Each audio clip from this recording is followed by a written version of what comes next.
শয়তানের কাজই হলো উল্টা কাম করা, আল্লাহ যা করেছে তার উল্টা করা। আল্লাহ তাআলা বললেন উসজুদু লি আদামা, আদমরে বানায়া সবাইকে বললেন আদমরে সেজদা দাও। ফাসাজাদু, সবাই সেজদা করলো। সবাই মানে কারা কোন তো? মাশাআল্লাহ। ইল্লা ইবলিস, মিস্টার ইবলিস সেজদা দিল না। আল্লাহ জিজ্ঞেস করলেন তুমি সেজদা দিলে না কেন? শয়তান তখন আর্গুমেন্ট পেশ করলো। সে বলল আনা খায়রুম মিনহু খালাকতানি মিন নার ওয়া খালাকতাহু মিন তিন, আমি ওর থেকে অনেক ভালো। ওরে বানাইছো মাটি দিয়ে, আমারে বানাইছো আগুন দিয়া। আগুন হলো ঊর্ধ্বমুখী, মাটি হলো নিম্নগতি সম্পন্ন। সুতরাং ঊর্ধ্বমুখী কোন জিনিসকে নিম্নমুখী জিনিসের কাছে আত্মসমর্পণ করতে বলা, সেজদা দিতে বলা মোস্ট আনসাইন্টিফিক। কত বড় শয়তান!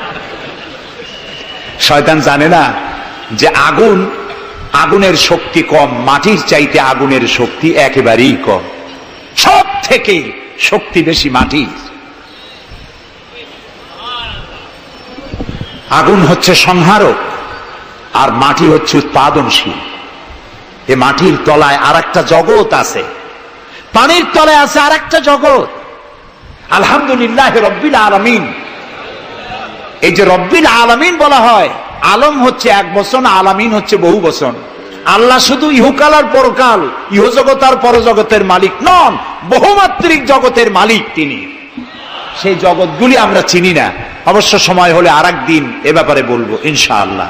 মাটির তলায় কি জগৎ, সাগরের তলায় কি জগৎ, ও বোঝে নাই, ও তো শয়তান, ও এরকম বলে বসলো। আল্লাহ তাআলা বললেন ইন্নাকা রাজিম, তুই মরদুদ, আমার হুকুমের অবাধ্য হয়েছিস, বেরিয়ে যা, তোর জীবনের সমস্ত ইবাদত আমি পণ্ড করে দিলাম। শয়তান বলল আল্লাহ তাআলা আমার ইবাদত গুলি আদমের কারণেই পণ্ড হলো, তাই এতদিন কষ্ট করে ইবাদত করলাম, এর বিনিময় কিছু দেবে না? আল্লাহ কয় চাইস কি? কয় আমার 3 দফা দাবি। কি কি? 1 নম্বর, যে আদমের কারণে আমার সব শেষ হইল, শয়তান হয়ে গেলাম, এই আদম বাঁচবে কয়দিন? আল্লাহ তাআলা বললেন এরা তো কিয়ামত পর্যন্ত এর সন্তানেরা থাকবে। শয়তান বলল এই আদম সন্তানকে প্রতারণা করার জন্য আমাকেও কিয়ামত পর্যন্ত হায়াত দিতে হবে। আল্লাহ তাআলা বললেন মঞ্জুর। শয়তান বলল আমাকে আমার 2 নম্বর দাবি, যেহেতু আমি মানুষের প্রতারণা দিব, ভাইতে ভাইতে ঝগড়া লাগাবো, স্বামীতে স্ত্রীতে ঝগড়া লাগাইয়া তালাক দেওয়াবো, ভাইতে ভাইতে খুনাখুনি বাধায় দেব, কিন্তু লোকেরা যদি আমারে দেখতে পায় যে শয়তান এই যে তালাক দেওয়াইয়া এই যে যায়, ছেলে আর বাপে ঝগড়া বাঁধাইয়া ভাইতে ভাইতে খুনাখুনি করাইয়া এই যে শয়তান যায়, তাহলে তো আমার ঠ্যাং আস্ত থাকবে না, আমার তো মেরে ফেলাবে। সুতরাং আমাকে আন্ডারগ্রাউন্ড ওয়ার্ক করতে দিতে হবে, আমি শয়তানি করবো কেউ, কিন্তু আমার কেউ দেখবে না। আল্লাহ কয় মঞ্জুর। শয়তান কয় লাস্টলি এন্ড ফাইনালি 3 নম্বরের দাবি, আমি করব সারা জীবন তোমার বিরোধিতা।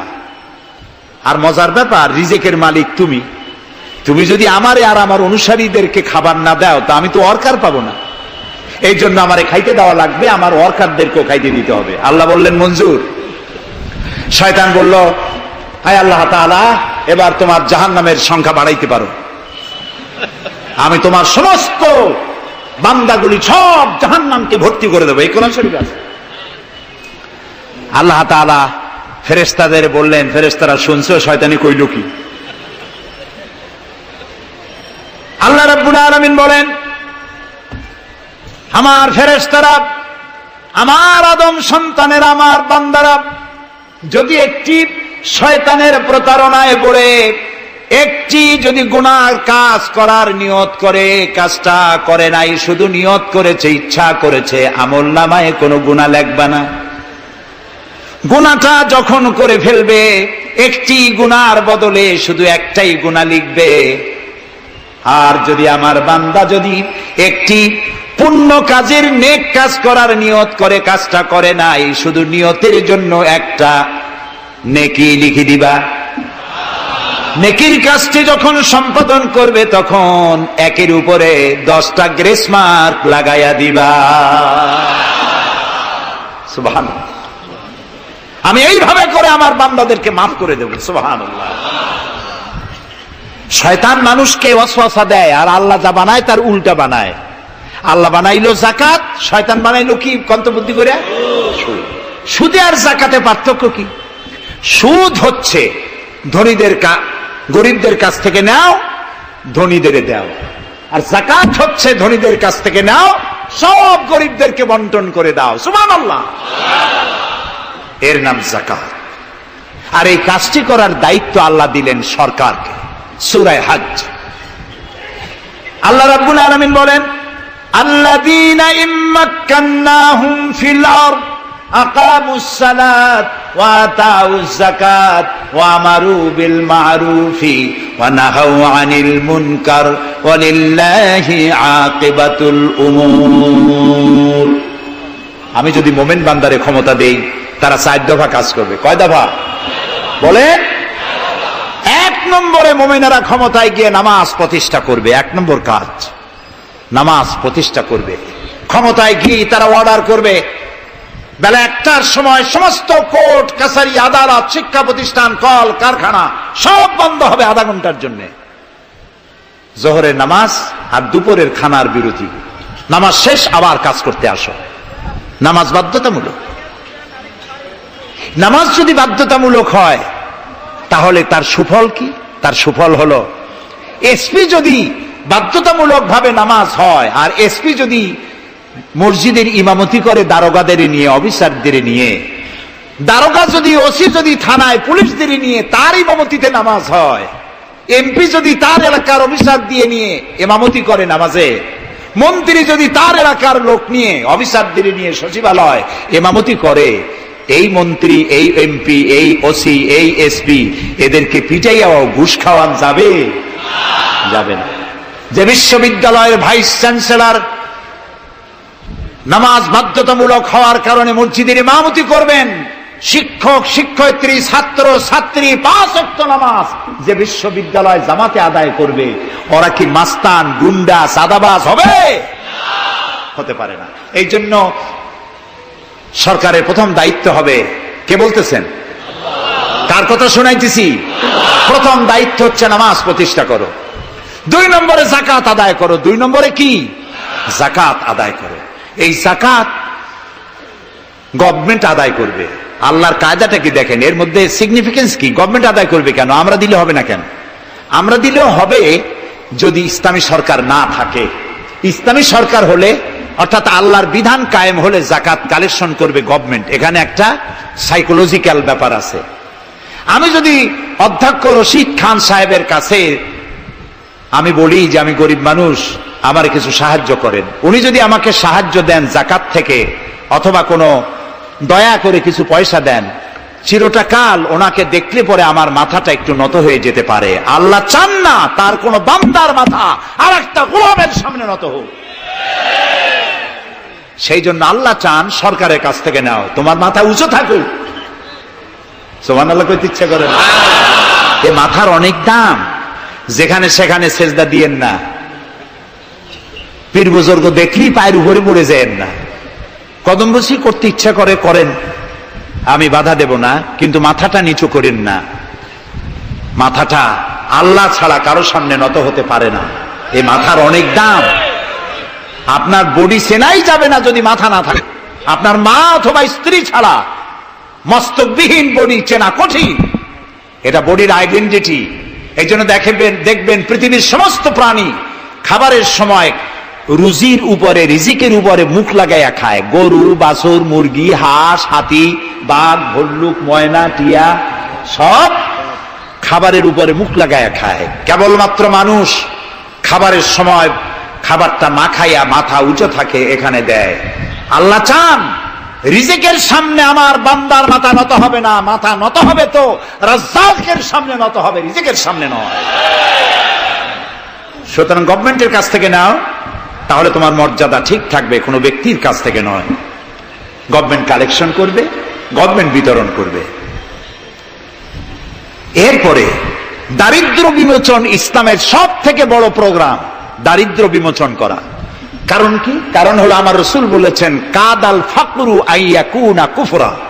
দারিদ্র মানুষকে কুহুরির মধ্যে ঠেলে দেয়। তার নামাজ রোজা থাকে না, আল্লাহ রসুল থাকে না, দরিদ্রের ধর্ম একখানা রুটি, সে তখন পূর্ণিমার চাঁদকে রুটির মতো দেখে।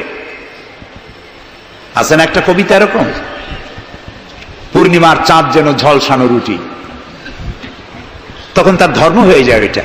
এই জন্য রসুল্লাহ বলেছেন কাদাল ফাকরু আইয়াকুনা কুফরা।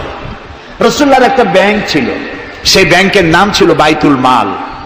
এই বাইতুল মাল ব্যাংক যেদিন তিনি এর ইনগুরাল সেশন, উদ্বোধনী দিন, আমাদের ব্যাংকগুলি উদ্বোধন করার সময় কত শামিয়ানা, গেট, তোরণ ইত্যাদি করা হয়। রসুল্লাহর ব্যাংক উদ্বোধন করা হলো মসজিদে নববীর ভিতরে, খেজুর গাছের খুঁটি আর খেজুর গাছ, উটের পশম, খেজুর গাছের পাতার মাটি, এই দিয়া ছাদ। উপরে যদি বৃষ্টি হয় আধা ঘন্টা, নিচে বৃষ্টি পড়ে 1.5 ঘন্টা, পাতার ট্যাপট্যাপানি। এরকম একটা মসজিদের ভেতরে বসে রসুল্লাহ ব্যাংক উদ্বোধন করলেন আর বললেন, বুখারীর হাদিস, মান তারাকা দায়নান আও দিয়ান ফাআলাইয়া। আমার রাষ্ট্রের ভিতরে কোন মানুষ যদি ঋণগ্রস্ত অবস্থায় মারা যায় আর তার ঋণ পরিশোধের অর্থ যদি না থাকে, তাহলে তার ঋণ পরিশোধের দায়িত্ব আর তার বিবি বাল বাচ্চা প্রতিপালনের দায়িত্ব আমি মুহাম্মদ আমার কাঁধের উপরে নিয়ে নিলাম। দারিদ্র বিমোচনের জন্য নবী করিম সাল্লাল্লাহু আলাইহি ওয়াসাল্লাম মানুষকে কাজ দিয়েছেন, ভিক্ষা কম দিয়েছেন। কেউ চাইলে, রসুলের আদত মুবারক ছিল, কেউ কিছু চাইলে পকেটে হাত দিতেন, থাকলে দিতেন। জীবনে একদিনের জন্য কাউকে না বলেন নাই। বলেছেন কিছু নাই, বলতেন আজকে দিতে পারলাম না, তুমি আবার এসো, দেব না, এরকম কথা জীবনে একবারও বলেন নাই। সুবহানাল্লাহ। শুধু দিয়েছেন, কিছু নেন নাই। আল্লাহ, সারা জীবন মানুষের কষ্ট বুকের উপরে ধারণ করেছেন, কাউকে কষ্ট দেননি। ক্ষুধার্ত মানুষের দুয়ারে দুয়ারে গেছেন, নিজে ক্ষুধায় কষ্ট করেছেন। হযরত আবু বকর, ওমর মসজিদে নববীর ভেতরে বসে অসময় বসে আছেন। রাসূলুল্লাহ দিনের বেলা জিজ্ঞেস করলেন, তোমরা এই অসময় এখানে কেন? তারা বললেন, আমরা ক্ষুধার্ত, 2-3 দিন কিছু খাই না। রাসূলুল্লাহ বললেন, আমারও তো একই অবস্থা, চলো। 3 জন বেরিয়ে গেলেন। মসজিদে নববীর পাশেই ছিল হযরত আবু আইয়ুব আনসারী রাদিয়াল্লাহু তাআলা আনহুর বাড়ি। আমি 1973 সনে স্বাধীন বাংলাদেশের প্রথম হজ আমি করেছিলাম। 4733 টাকা ছিল বিমানের ভাড়া। তখন মসজিদে নববীর পাশেই ছিল আবু আইয়ুব আনসারী রাদিয়াল্লাহু তাআলা আনহুর বাড়ি। সেই বাড়িতে গেলাম, ওইখানে একটা বাক্সের ভিতরে, একটা গ্লাসের বাক্সের ভিতরে ছিল রসুলের ব্যবহার করা তরবারি, তীর আর ধনুক। আমি বহুত চেষ্টা করছিলাম গ্লাসটা উঠাবার জন্য, কারণ এটা সেই তরবারি, সেই তীর, সেই ধনুক যেখানে আমার রসুলের হাতের পরশ লেগেছিল। যদি ধরতে পারতাম প্রাণ করে একটা চুমা দিতাম। এই বাড়িতে গিয়ে রাসূলুল্লাহ উপস্থিত হলেন। আবু আইয়ুব আনসারী 3 জন মেহমান, এর থেকে শ্রেষ্ঠ মেহমান আছে? স্ত্রীকে বললেন, তাড়াতাড়ি একটা ছাগল জবাই করো, রুটি বানাও। তিনি চলে গেলেন বাগানে, বাগান থেকে কিছু খোরমা আনলেন। হাদিস শোনাচ্ছি, গল্প নয়। কিছু খোরমা এনে রসুলের সামনে রাখলেন। রাসূলুল্লাহ বললেন, এর মধ্যে কাঁচা পাকা, আধা পাকা 3 পদের খাজুর, আমি কোনটা খাবো? হযরত আবু আইয়ুব বলেন, 3 প্রকারের খেজুরে আপনি হাত দিবেন, কারণ আপনার হাত যে প্রকারের খেজুরের গায়ে লাগবে আমার বাগানে আল্লাহ রাব্বুল আলামিন সেই খেজুরে বরকত দিয়া দিবেন। কিছুক্ষণ পরে রান্না হয়ে গেল, রসুলের সামনে গোশত আসলো, রুটি আসলো। আল্লাহর নবী খাবারের শুরুতে 2-1টা রুটি আর 2-3টা গোশত টুকরা রুটি দিয়া পেঁচায়া হযরতে আবু আইয়ুব আনসারীর হাতে দিয়া দিলেন। বললেন, আবু আইয়ুব, এই রুটি আর গোশত টুকরা নিয়ে যাও, আমার কলিজার টুকরা মা ফাতেমা গত 3 দিন হলো কিছু খায় নাই। দুনিয়ার মানুষের খাবার পৌঁছায়ছেন, নিজে না খেয়ে থেকেছেন। হযরত আয়েশা বলেছেন, 1 দিন 2 দিন না, মাসের পর মাস রাসূলুল্লাহর স্ত্রীদের ঘরে চুলায় আগুন জ্বলে নাই।